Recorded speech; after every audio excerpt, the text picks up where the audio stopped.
Selamat datang di Rolasan.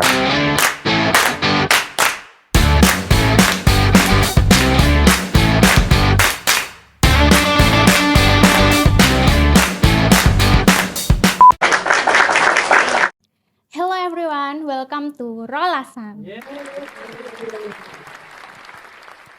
In this episode, we are joined by special guest Ibu Kartika Sukarno and Mas Frederick Kiran Sukarno, descendants of Sukarno, the founding father of Indonesia. Welcome to our library, Ibu. Thank you, Widya, for your warm welcome. Yes. And Kiran and I are both very happy to be here today. Yeah, nice to meet you. Nice to meet you. How are you today? Good, thank you. How's your trip from Malang to Blitar? Is there any heavy traffic? No, the road was beautiful. I was admiring the landscape. And we stayed in Malang last night. Yeah. And the road from Malang to Blitar was a beautiful Javanese scenery with rice fields, mountains, river. And we just were at my father's grave, and it was an emotional morning, but beautiful as well. Thank you. Is it your routine agenda to come to visit Blitar when you visit Indonesia? Yes, since I'm very small, my mother used to take me to Blitar always to pay respect to my father. And I want to do the same with Kiran. So we come every year, yes. Oh, yeah. So, Ibu Kartika, I have read an article that Ibu is such in a very young age when Bapak Sukarno passed away. So, how you getting to know his figure? How your family tell you about him? Yes, I hear stories from my brothers and sisters and my mother. And also, I spoke with my father's former colleagues like Pa Ruslan Abdul Ghani, Pak Ruslan. and then Pa Ali Sadikin as well, and all the former generals, some of them, as well as with ambassadors and international delegation. And I have been reading history books also to learn about my father. And how about Mas Kiran? How well do you know about your grandfather? I was educated in Europe, so most of my sort of knowledge of history was European, but every single time I come here, my mother has always sort of given me little stories and sort of anecdotes to get to know my grandfather in a more personal manner. In terms of his politics and his views, I am going to begin reading all the sort of books, his autobiography written by my mother's godmother, Cindy Adams. But my mother has done a great job in terms of giving me pieces and anecdotes of my grandfather to have a more personal view of him. So basically, both of you knows from the other people's story. Other people's stories and documentaries as yeah. well. And yes, I forgot also the autobiography written by Cindy Adams, my godmother. Yes. So from all of great stories about Sukarno that been tells to you, what's the most impression that live on you personally about the character of Bung Karno? I am the most proud about the fact that he was a nationalist and he put his country first.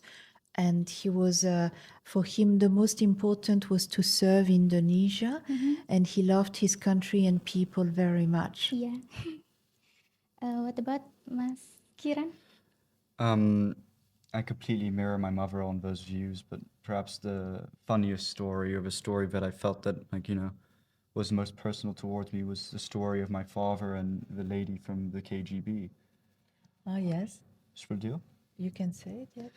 My mother can correct me on this story, but my father, I believe, was at a meeting and the KGB tried to set him up and sort of have my grandfather tried to set him up with leverage. And there was a beautiful Russian lady, and they went into a room, and then they came out, and then apparently there was a tape that came out, and the KGB threatened to go public with the tape. And then my grandfather said, very courageously and boldly, that I'm proud of what I did in that room, and I think my fellow country people will agree with me too, and they'd be proud of me as well.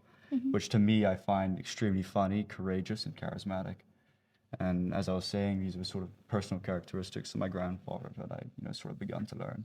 I know not necessarily the most heroic story, like my mom was saying, but in terms of me, a small little anecdote. Yeah.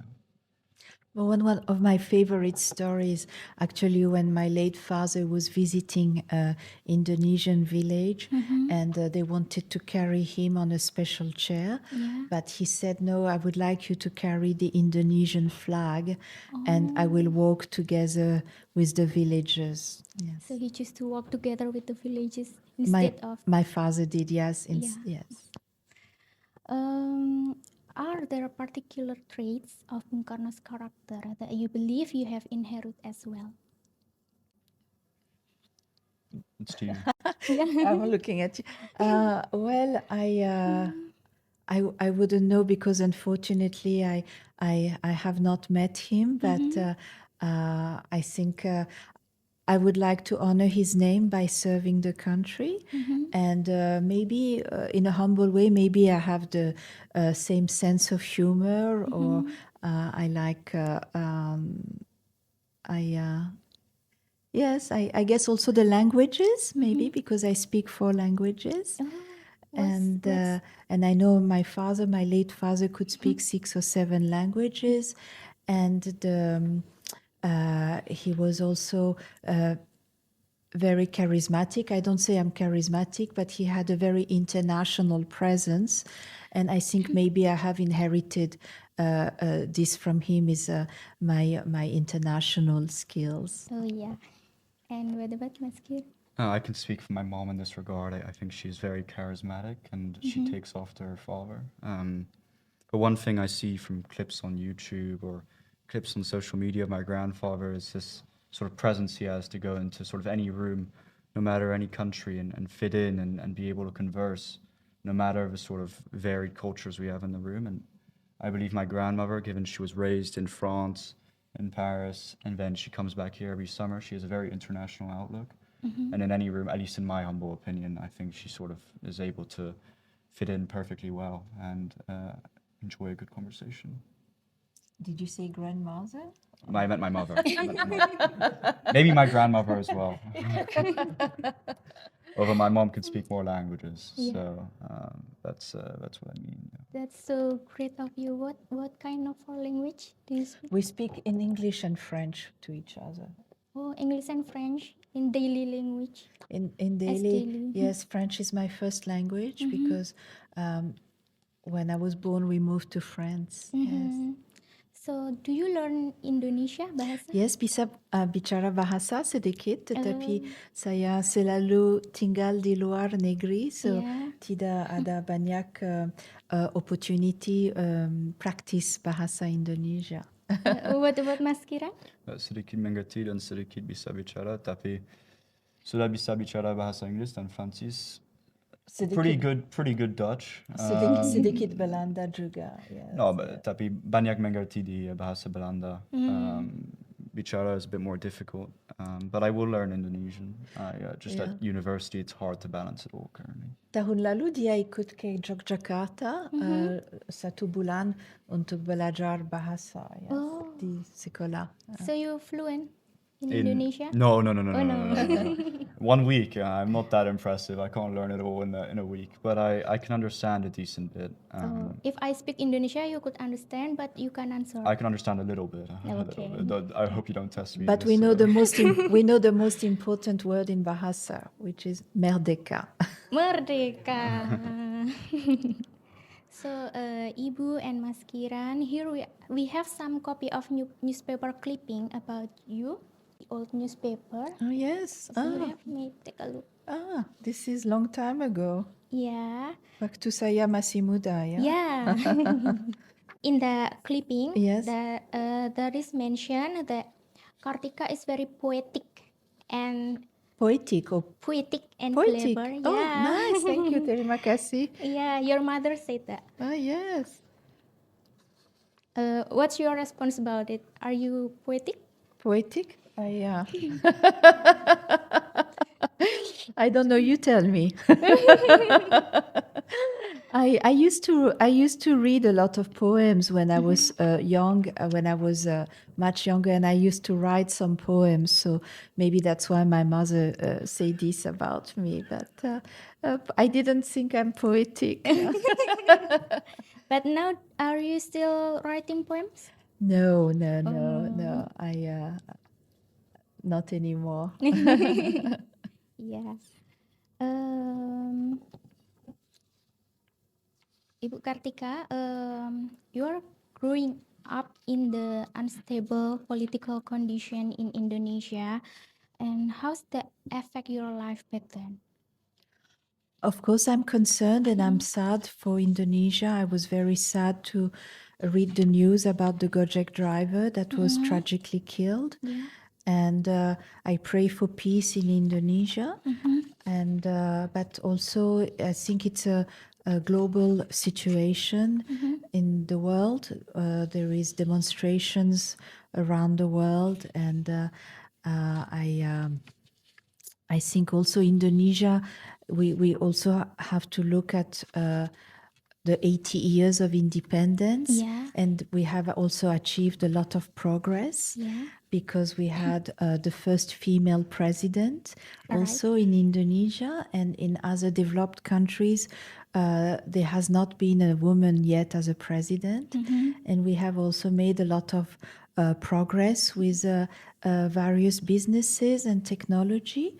And the spirit of gotong royong still exists in the villages, so we Yes. can be very proud that the spirit of gotong royong is still very strong.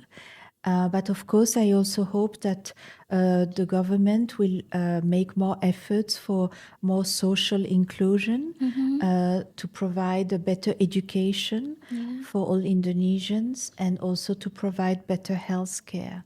Yeah. Here is in our library, there is program for social inclusion. We give many education for the people. Sometimes it's about cooking, and then about arts, music, and haircut, etc.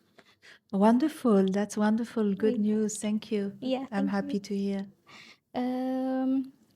So, you wrote in Indo Progress article that Sukarno had not yet been accepted by the Dutch.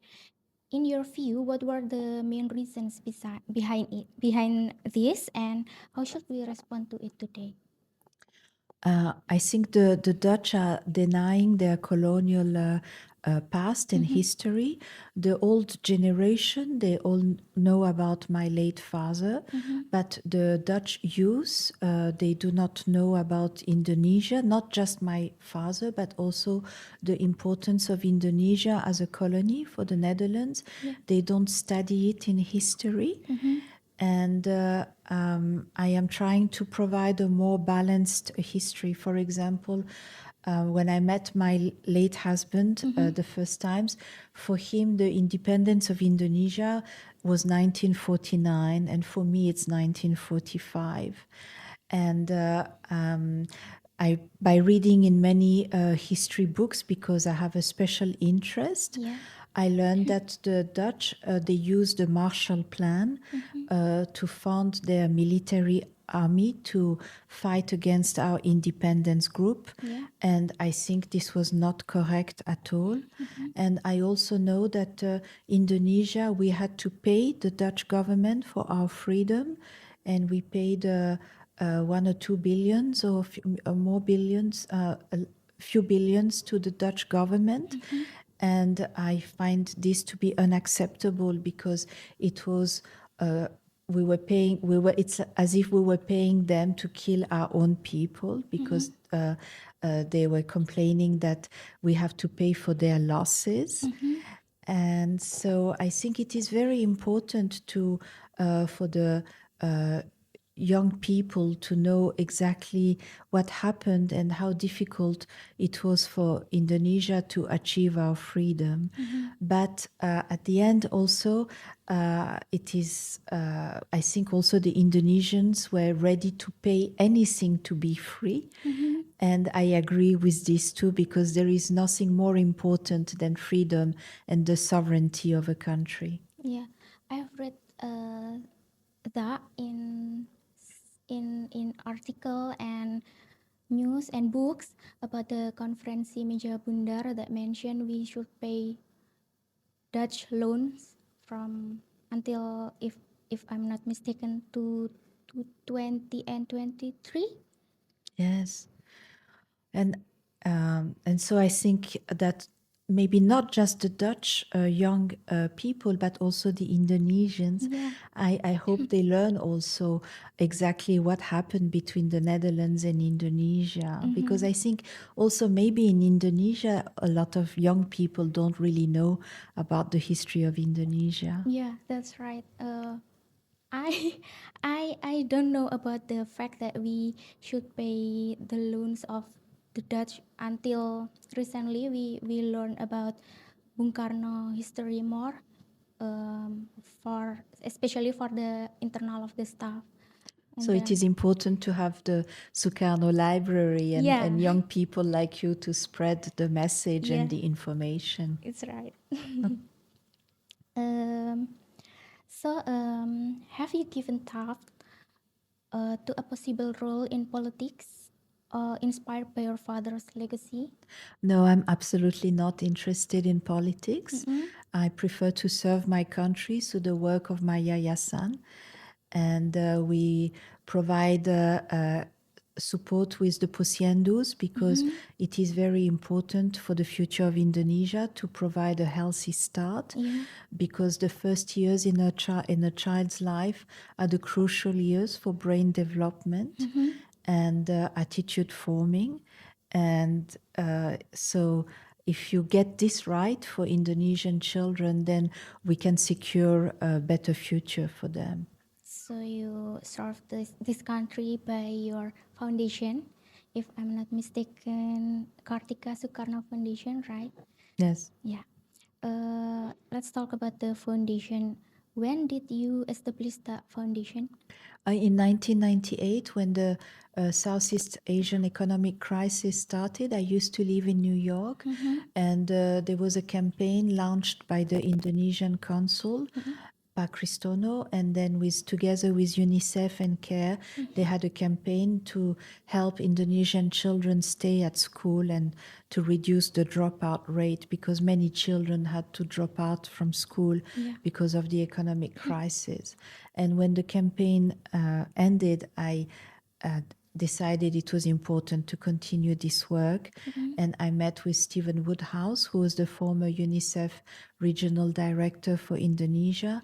And thanks to his knowledge and expertise, we started the Kartika Sukarno Foundation. Where is the foundation based in? Bali? We have an office in Jakarta, and we have been working in East Java. We have revitalized posyandos in Blitar, Oh yeah. in Trenggalek, in Gresik, and Trenggalek, Gresik, Blitar, also in Solok, and So then you- in Bali, in Gianyar, as well as in Sumbawa and Sumba. Give the number of children you've helped.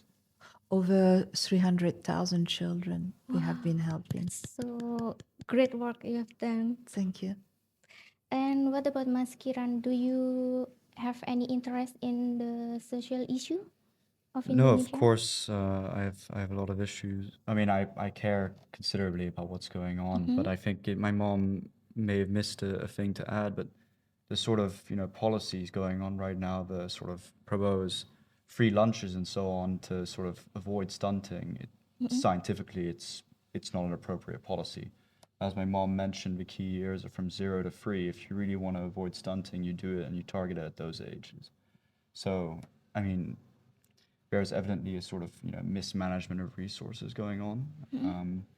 And I think my mom, and I'm very proud of my mom for what she's doing currently, and you've heard the number of people she's helping.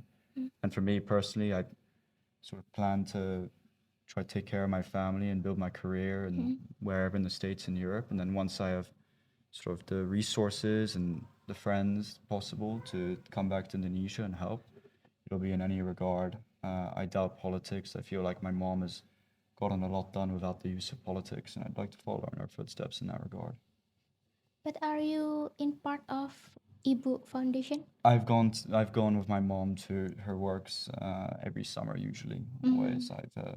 In Sumba, I've been to many sort of posyandu areas, and then in Bali, in Kintamani, and in Songan as well, and then as well in other areas of Indonesia. So I've seen firsthand as my mom sort of the malnutrition and the lack of, healthy diets that these individuals are getting, unfortunately. And they're sort of serious issues and very touching issues as well. I have been taking him to the yayasan Yeah. since he's very small to visit all the areas in Indonesia. But also he has been working for other NGO. Oh. You should share your stories of Sungai Watch. I mean, obviously, as everyone's seen the last 2 weeks, there's been massive flooding in Bali. The reasons for that are, obviously there's huge deforestation, so there's surface runoff, which means that, the floods can easily spread. And then alongside that, I mean, the waste management generally in Indonesia isn't very strong. My mother, when I was very young, also collaborated with Jeremy Irons on a film named Trash, sort of discussing the waste management issues. And Sungai Watch, which was founded by Gary Kelly and Sam Benchigi, is an NGO which focuses on, and they're across Indonesia now. When I started 2-3 years ago, it was only Bali. They've grown tremendously. They have a huge social media presence, and what they do is they have a whole team. They go into rivers and they collect the trash. But rather than doing what would be typical in waste management, like incinerating it and releasing, disgusting gases into the air, which are unhealthy and polluting, they upcycle the trash. And that way, when they upcycle it, they sell it, and then they reinvest the revenue they generate back into the company so that they can continue on their mission. And their mission's been recognized by Jokowi, who was in power. Their mission's been recognized across Indonesia. And personally, for me, I mean, when I've been in these rivers, the sort of state that you see of things in there, you see dead rats, you see huge amounts of trash. And I've heard of really sad stories as well. One of the men I was working with told me that he once saw an unborn child in the river. Sort of so the key issue is not only waste management, but also education. And that's what Sungai Watch is getting involved in as well, sort of educating Indonesians on how to sort of be more conserving, so on, and not to sort of have throwing things into the river and just leaving it like that. And they're going into schools and making sure that this word is spread. Can you share the stories about the barriers? What solution they are finding? So the way that they collect the trash is that every day they install barriers. There's different types of barriers. There's walkers, the ones which are pretty big, which cover the big sort of rivers, which are ones which you can walk on, and then because some rivers you aren't able to go into because it's so deep.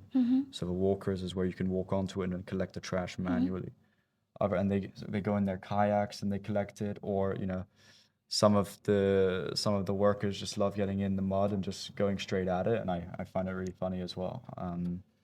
But yeah, there's a varied amount of barriers for the size of a river and the width of a river too. And then so on. So I think they've installed numerous barriers across Bali and Java as well. And these barriers, they collaborate with various sponsors, Soul Guard, they collaborate with the WSL, which is the World Surf League. They collaborate with Karmagawa. They're very well recognized currently and have lots and lots of friends who are doing great things. So you are part of the Sungai Watch. I'm friends with the founder? individuals who founded it, and I have interned with them twice. But now that I'm at uni, it's a little bit more difficult. But whenever I do go back to Bali, for example, last summer, and they're around, I love to go into the river with them because it's fun, actually, being with your friends. Obviously, going into the river by yourself and collecting trash, I must admit, like personally for me, is not the most fun, sort of enjoyable thing. But when I'm with my friends and then I'm with the whole sort of team and the Balinese guys there on site, it's a lot of fun. Everyone's cheery, everyone's happy, and it's much easier to get the job done. So you basically concerned in the environmental issue, right? Well, of course. I mean, if you go to Bali, you see how populated it is, how many tourists there are, and it's if you go into the ocean, when I go surfing, I feel something touch my leg, and I'm like, oh God, is this like a shark or something? But no, it's just like a plastic bag on my leg scraping me. Like it's pretty bad because they throw it into the rivers and it ends up in the ocean, and it unfortunately kills lots of marine life, coral reefs. It's a massive issue. Fish. And the barriers actually work. Yeah, of course. As I said, for different size rivers, different types of barriers. Larger rivers require more sort of expensive barrier. And as I said, there's the walkers, the ones you can walk on, and then there's very simple, functional, efficient barriers where they're just like metal barriers, cheap metal barriers, which do the job. So they're able to sort of expand very quickly and install many barriers for cheap, depending on the size of a river. The large rivers, as I said, are cost more. Maybe we can, if you have problems in Java with the rivers, we can build the barriers for your rivers here as well. Which- Maybe you can invite some guy watch. Yes. Okay. Just DM direct messaging the Instagram account. Is it enough? Of course. And also, I mean, currently, I'm not sure when this podcast is going out, but they are very involved with what's going on in Bali right now with the flooding and unfortunately even casualties there, people in critical condition. And they have a page where you can donate to their cause, and it goes 100% into the sort of river Victims. process and so on. Their mission is really commendable. Yeah, I've seen that in the story of Yayasan Kartika Foundation too. So Sungai Watch opened the donation for the Bali victim. Yeah. They're extremely, extremely professional what they do. That's so kind of you to help our people. And could you share with us some of your recent activities besides of the foundation and Sungai Watch? Oh yes. So I participate in some panel discussions Yeah. about Indonesia, and I also wrote an article for the NRC newspaper And I see. about Indonesia and my late father and the history of our independence. Yeah. And I will participate in a panel discussion again at the Ghent Film Festival in 2-3 weeks, because there will be a documentary about not about Indonesia, but about a man called Peter Sichel, who was a spy for the CIA. Yeah. And the movie talks about his life and his work as an agent for the CIA. And there is a segment on Indonesia. And I talk about my father, and I'm asked questions about the history between Indonesia and the US. So I am going to go to the Ghent Film Festival to promote the documentary. Very good. And what about Mas Kiran? Are you attending university? I'm currently at the University of Chicago in the States, planning to major in economics and statistics. Economics. My father went to U Chicago, so I always sort of had a plan in mind when I was applying to sort of top universities that I'd want to go there, because to my father it was he always speaks so highly of the school, and I was a little bit arrogant when I was 14. I liked to put it off, and I knew nothing, but when it came to sort of applying, I sort of saw the quality of school, the level of the economics program there, and also obviously the emotional connection of the school. It was a no-brainer to apply. And so yeah, most of my time is working at school and studying, and beyond that, graduating, and I'm yet to sort of properly figure out which endeavor I want to spend most of my life on. But for sure, something will be that I will be back in Indonesia in the future with my mom, doing what we can. Thank you for having us. Yeah, thank you Thank so you. much. And now you take an internship in Kutu. Yeah, so I was working in Amsterdam for 2 months in finance, and then now I'm working at GoTo for the month of September in corporate development with the corporate development team, which has to do with sort of portfolio management. GoTo has made investments in sort of multiple firms in Indonesia, and we're sort of looking into how those are doing. But also aside from that, it's sort of nice to be in one of the leading fintech firms, tech firms in Indonesia. Every summer I've come here, I see so many Gojeks, and they keep rising and rising and rising. And I wanted to work somewhere where I could get a better understanding of the Indonesian industry. So it's been running for 1 week. So far, I've been there 2 weeks, 2 and then weeks. I have another week and a half, and then I have to go back to school. So yeah. So the last question is, could you please share a message for the young generation of Indonesia on how we should prepare ourselves to welcome the Golden Indonesia 2045 vision in relation to Bung Karno's legacy? Well, please be proud to be Indonesian and think of reaching the unreachable star and aim very high Yeah. and then serve your country. And I also hope that there will be more social inclusion available to all the Indonesians. Thank you. And Mas Kiran? I think I'll mirror what my mom said on that subject completely. Okay. So that's all our question. As we come to the end of today's episode, we extend our sincere appreciation to both of you for sharing an insightful story about you and Bung Karno from your lens. May you remain inspired. Enjoy your visit at Blitar and Indonesia. May our path cross again in the future. Thank you. Thank you very much, Widya. Thank you. So that's the end of our episodes today. Thank you for supporting us. See you on the next episode.